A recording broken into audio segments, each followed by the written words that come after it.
de salud y sigamos manteniendo las medidas de prevención como el lavado de manos con agua y jabón, y cada vez que salgan de sus hogares siempre utilicen mascarillas y guantes. De esta manera vamos a reducir la capacidad de contagio, ¿no?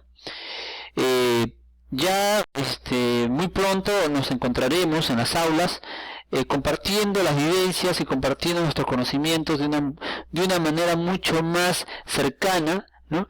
Pero no escatimamos esfuerzos, estamos continuando con nuestra labor, ¿no? Trabajando para ustedes, para que ustedes lleven una clase de distancia a la par justamente con sus conocimientos que están adquiriendo justamente en estos meses en cuarentena, ¿no? Bueno, jóvenes, vamos a empezar la clase. La clase que vamos a desarrollar el día de hoy es respiración celular. Bueno, cuando hablamos de respirar, hablamos de oxígeno, ¿no? Cuando respiramos aire puro, decimos, ¿no? Porque lo que pasa es que en el aire puro hay oxígeno. Uno de los elementos, una de las sustancias que se utiliza en la respiración es el oxígeno. Casi todos los seres vivos respiran con el uso del oxígeno. Pero les comento, para respirar no solamente se necesita oxígeno, sino se requiere de nutrientes, de alimento. Y un alimento común en la respiración es la glucosa. Por eso nuestra sangre se está transportando gran cantidad de glucosa. Esta glucosa y este oxígeno van a ser el sustrato para la respiración celular. Pero les comento una cosa interesante, ¿no?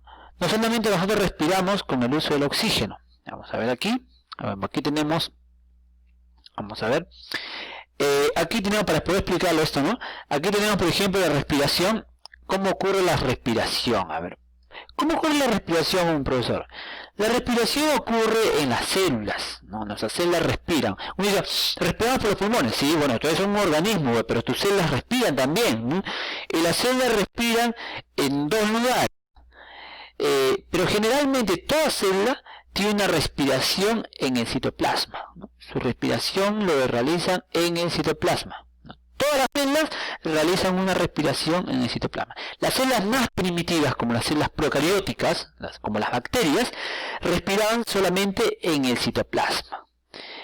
Las células procariotas respiran en el citoplasma. Recuerden esto. Y en el citoplasma se realiza un proceso denominado glucólisis. ¿Y qué significa glucólisis, profesor? Glucosa, pues, ¿no? Lisis, ruptura. Se rompe la glucosa. Entonces, todas las células tienen un primer proceso citosólico, o sea, en el citoplasma, donde la glucosa se rompe en dos moléculas, o se degrada en dos moléculas llamadas piruvatos. O sea, esta glucosa se va a partir en dos y se van a formar moléculas de piruvato. Dos moléculas de piruvato, ¿no? Entonces, lo que quiero aquí es explicar un poco justamente de lo que se va a desarrollar en el proceso de respiración. Entonces, ¿eso ocurre en dónde, profesor? Eso ocurre en todas las células. En todas las células realizan un proceso citosólico denominado glucólisis, ¿no? Ahora, las células procarióticas realizan la respiración solamente en el citoplasma. Entonces, este piruvato que se ha formado ahora va a desarrollar un proceso denominado fermentación, ¿no? Se va a fermentar. Y en la fermentación, ¿qué produce, profesor? En la fermentación va a haber dos alternativas, ¿no? O dos vías, o dos caminos. Puede haber la fermentación alcohólica, con la producción de etanol y dióxido de carbono, o puede haber la fermentación láctica, con la formación de ácido láctico, ¿no? ¿Quiénes desarrollan esta fermentación? Las bacterias, pues. Las bacterias desarrollan fermentación, ¿no? Bacterias, levaduras, hongos unicelulares como las levaduras realizan esta fermentación.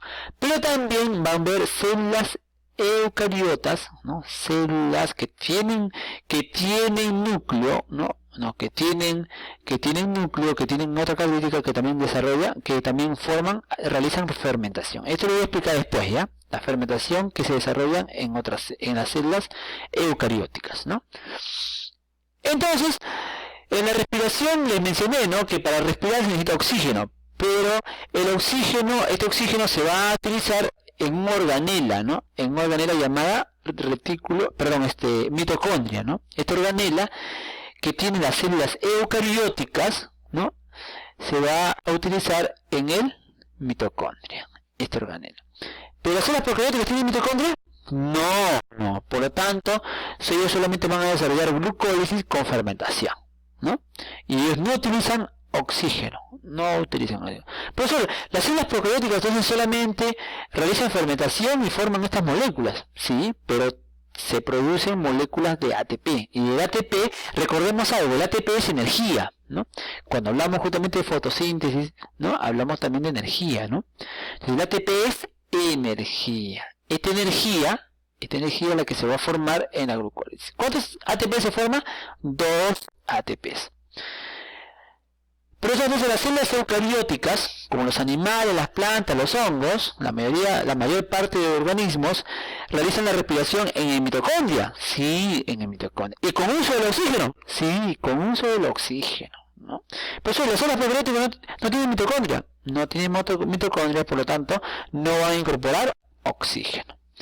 ¿Y por qué lo realizan en el mitocondria? Lo realizan en el mitocondria porque en este mitocondria se va a formar mayor cantidad de energía, mayor cantidad de ATP. ¿Cuántos ATP más se forman? De 34 a 36 ATP. O sea, es bastante, ¿no?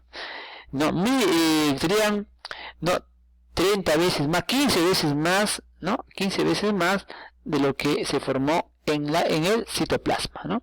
Miren acá. El piruvato después ingresa y nos va a realizar una serie de procesos que van a generar esta cantidad de energía, ¿no? ¿Lo entendías ahí?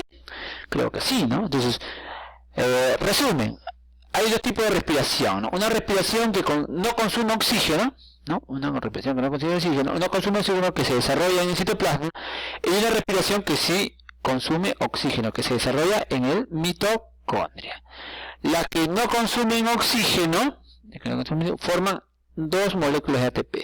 ¿Qué organismos realizan una respiración sin uso de oxígeno? Lo realizan las células procarióticas, como las bacterias, pero también hongos unicelulares, ¿no?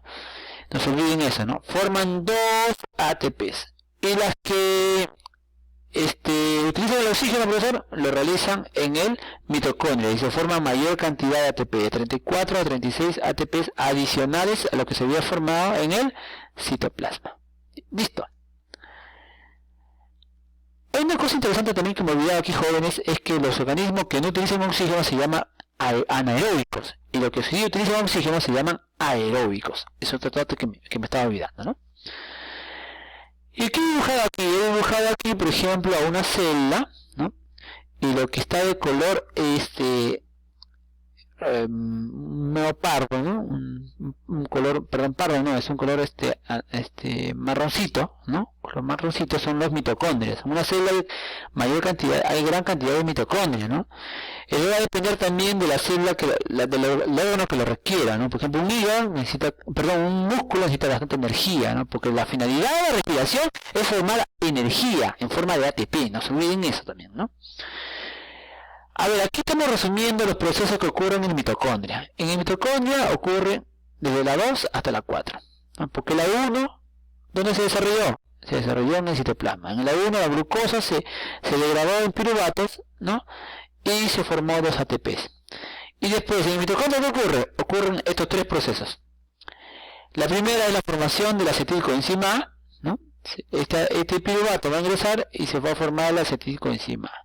Después, este acetilcoenzima A va a ingresar a un ciclo denominado ácido cítrico, o también llamado ácido tricarboxílico, también se llama, ¿no?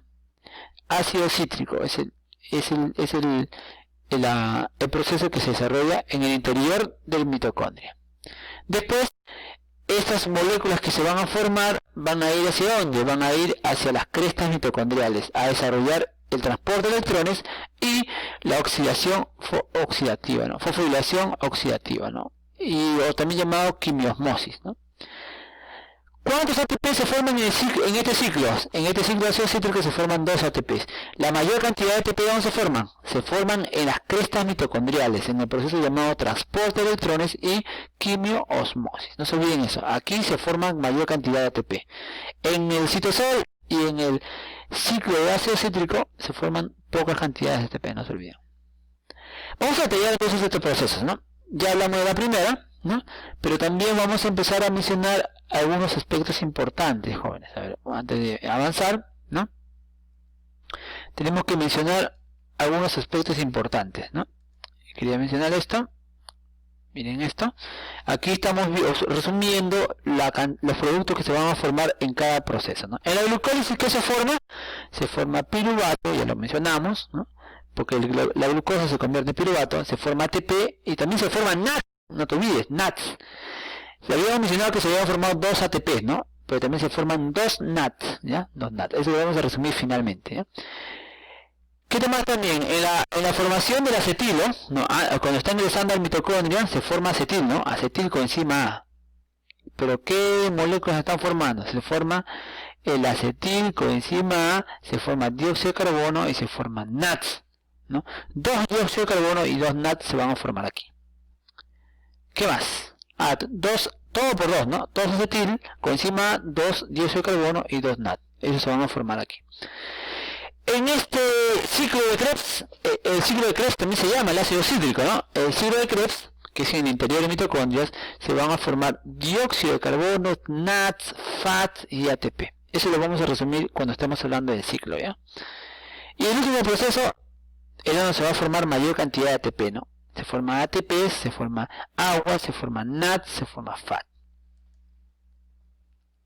Eso es para resumir, ¿no? Entonces aquí vamos a detallar el proceso. Estamos detallando aquí el proceso de glucólisis. ¿Dónde ocurre la glucólisis? En el citoplasma.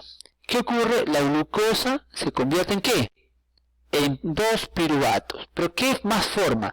Forma 2 ATPs. 2 ATPs. Un ATP por acá, ¿no? Un ATP por aquí y un ATP por aquí, ¿ya? Son 2 ATPs. En verdad, finalmente son 2 ATPs, ¿ya? Finalmente son 2 ATP, no se olviden. 2 ATPs y 2 NAT. Profesor, ¿por qué aquí pone 2 y 2? O sea, serían 4. No, lo que pasa es que en un inicio se gastó 2. Entonces serían, como aquí tenemos 4 y como se gastó 2, serían 4 menos 2 serían 2, ¿no? Pues digo, al final se forman 2 ATP. No se olviden, ¿eh? Finalmente en la degradación de la glucosa en piruvato se forman 2 ATPs y 2 NAT. Ese es el resultado final de la glucólisis. 2 ATPs y 2 NAT. En la formación del acetilo, vamos a ver lo siguiente, ¿no? Formación del acetilcoenzima. Entonces cuando el piruvato se convierte en acetilo, miren, cuando el piruvato se convierte en acetilo, ¿qué ocurre? A ver, vamos a ver. Este piruvato ahora, mira acá, este piruvato se va a convertir en ¿qué? En acetilcoenzima. ¿Qué se forma? NAT. Por cada piruvato que se convierte en acetilcoenzima se forma un NAT. O sea, son 2 piruvatos. Entonces se van a formar 2 NAT. En este proceso, no se olviden, se forma 2 NADH. 2 NADH. Y este proceso es el más complejo, ¿no? El más difícil. Es el ciclo del ácido cítrico, también llamado ciclo de Krebs, ¿no? Llamado ciclo de Krebs o ciclo del ácido cítrico. ¿Qué vamos a ver acá? Vamos a ver lo siguiente, jóvenes. A ver. Vamos a ver.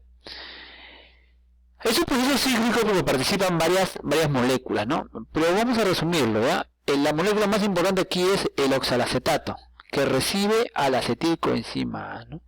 Este oxalacetato se une con la acetilcoenzima A y forma el citrato. De ahí proviene justamente el ciclo del citrato o ácido cítrico, ¿no? Este citrato ahora, miren, va a convertirse en otra molécula y en ese proceso se forma NADH. Se forman 2 NADH, perdón, un NADH, ¿no? Un NADH y se descarboxila también, ¿no? Y cuando pasa de aquí para acá, se forma otro NAD y se descarboxila.